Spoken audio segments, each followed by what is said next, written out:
একবার এক বালক তার মায়ের কাছে বলল, আম্মি, আমি জ্ঞান অর্জনের জন্য দূর দেশে যেতে চাই।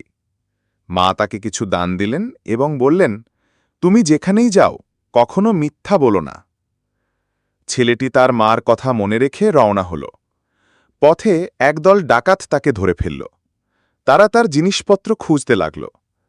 এক ডাকাত জিজ্ঞাসা করল, তোর কাছে কিছু আছে?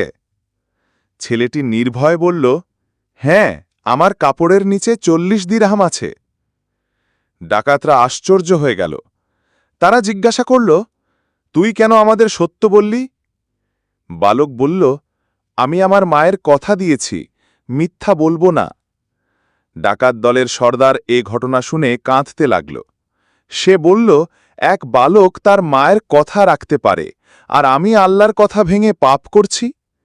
সে তওবা করে ভালো পথে ফিরে এলো।